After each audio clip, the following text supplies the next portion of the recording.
1:30 இங்க அடக்கம் பண்ணாங்க. இந்த இடம் இப்படியே பராமரிக்கப்படுது. இங்க ஒரு மரம், இந்த மரம் வந்து ஐயா தன்னோட உடல்ல நல்லா இருக்கும் பொழுது அவர் நல்லா இங்க பயணம் செய்யும் போது என்ன சொன்னாரு, என்னுடைய மறைவுக்கு பிறகு என்ன அடக்கம் பண்றது இங்க வானகத்துல தான் பண்ணணும். என் ஊர் தஞ்சாவூர், அங்க பண்ண வேண்டியதில்லை. என்னுடைய முழு எண்ணத்தையும் வச்சு உருவாக்குறேன். என்னுடைய நிறுவனம் தான் இதுதான். நம்மாழ்வார் பல்கலைக்கழகம் அப்படிங்கிறது, நம்மாழ்வார் மல்டி யூனிவர்சிட்டிங்கிறது அவருடைய முழு எண்ணத்தை வச்சு உருவாக்குற இடம் இதுதான். அதனால இதை தவிர வேற நிறுவனங்கள்லாம் அவர் நிறைய பயணிச்சிருக்காரு. ஆனா இருந்தாலும் இதுதான் என்னுடைய இடங்கிறதுனால இங்க அடக்கம் பண்ணுங்கன்னு சொல்லியிருந்தாரு. அதனால இவர் இங்க அடக்கம் பண்ணிருக்காங்க. அடக்கம் பண்ணும்போது ஒரு 2-3 சொல்லியிருக்காரு. அவர் நல்லா இருக்கும்போது சொன்ன விஷயம், அடக்கம் பண்ணா எனக்கு மேல ஒரு மரம் வைங்கன்னு சொன்னார். அவர் அடக்கம் பண்ணி வைத்த மரம் அந்த மரம் 2014 வச்ச மரம், வேப்ப மரம் வச்சோம்.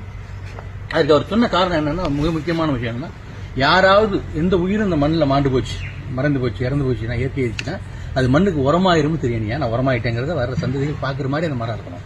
அவனை நீங்க 2025 பார்க்கும்போது அது மரமா இருக்குது. அவரு மண்ணுக்கு உரமாயிட்டாருன்னு சொல்றாரு.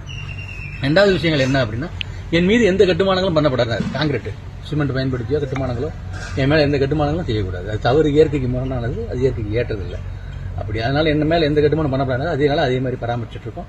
அப்படி இங்க அடக்கம் பண்ணி வச்சிருக்காங்க. அவரை தன்னுடைய உடலுக்கு சிதைக்கு தீ மூட்டக்கூடாதுங்கிறதும், தன்னை அடக்கம் செய்யணுங்கிறதும், அடக்கம் செய்த ஒரு மரம் வைக்கணுங்கிறதும், அப்படி மரம் வைக்கும்போது அந்த இடத்துல எந்த கட்டுமானங்கள் செய்யக்கூடாது அப்படிங்கிறது அவருடைய இது.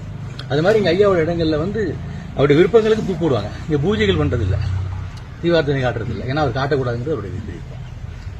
பத்தி கொளுத்தி வைக்கிறது, சாம்பிராணி போடுறது, தீவார்த்தனை காட்டுறது கிடையாது. ஆனா அவருக்கு மறைவுக்கு பிறகு அவருடைய விருப்பப்படியே பயணிச்சுட்டு இருக்கோம். அது இல்லாம இந்த அடக்கம் பண்ணிருக்க இடமும் அவர் தெரிஞ்சுக்க இடம். எப்படின்னு கேட்டீங்கன்னா, பக்கத்தில் இருக்க மரத்தை காட்டி அவர் இங்க குடியிருந்தப்போ இந்த இடத்துல நான் இறந்து போனா அடக்கம் பண்ணிருன்னு சொல்லியிருந்தாரு.